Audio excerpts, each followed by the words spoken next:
and my car broke down and I decided to stay. A week later, I'm at a house party with the most famous person from Maine, musically, C.416, and he follows me on Instagram. Then, on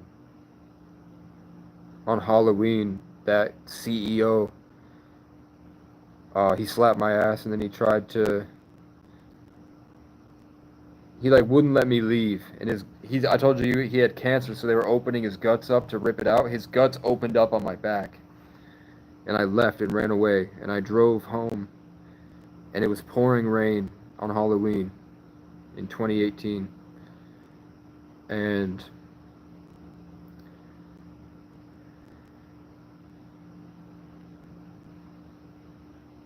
I'm there, and I'm playing John Bellion, Hand of God. There's a woman at the other end of the gas station lot. It's a rest stop, so there's tons of gas pumps, but it's just us. I'm blasting John Bellion.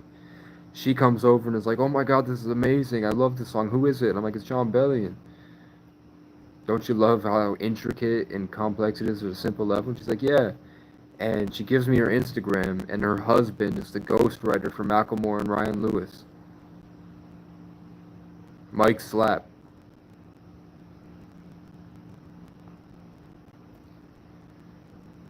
And like I did acid with Cheap Trick, and then I had to kill my father in self-defense that night. And then I went into government custody, and all the people there were the staff members were named after Irish gods. And I read the entire Game of Thrones series, and I empathized with the guy based off of my ancestor, Brian Boru. And then Jon Snow. And then Jon Snow became John DeCaesar, and he taught me about masculinity the same way Jon Snow taught me about masculinity. Then I learned from John Michael, who was a schizophrenic creep, crazy, but also had like a nice creative style. Like the things I needed to learn about life,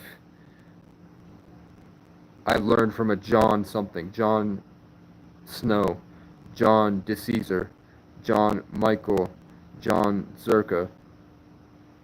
It's just every couple years, there's a Gary and a John. And then in my life, there's a Michael and and I'm Casey. And then there's a Ray, consistently. And then if it is not a John, it's a Sean. And then Jessica's come out of nowhere to help me. I've dated like 4 Jessies. And then while I was dating those 4 Jessies, my cousin Jessie, I was helping learn animation and get in touch with his spiritual gifts. And then I'd be passed out behind a vending machine freezing and crying because I'm so tired of life and no one will help me anywhere that I go. And then a guy named Jesus comes in and hands me a $20 bill. And then a girl named Jessica, which is feminine for Jesus, Jessie, comes in and hands me $50 so I can get McDonald's and get enough money to drive. And then I go to just drive around and play my music and make my songs until I break down and I have to come back. But like Gary's, John's, Jesse's, Vicky's, Kat's, Leo's, Andrew's, and then just Irish names, prominent Irish names that were with my ancestor in the Battle of Clontarf, with sprinkled in spiritual initiations to meeting gods like Cernunnos and Dagda, and the Lyran people, and the Arcturians, which are the blue ones with the many eyes, and then the dark shadow people that look like Slenderman, or the Demogorgons, or the two-dimensional things that look like these distorted cartoons that are malevolent, and then there's these weird insect things that look like the things from the movie Ender's Game, and those things try to get in and destroy me, and then the birds come up and sing those things away. They fight them spiritually.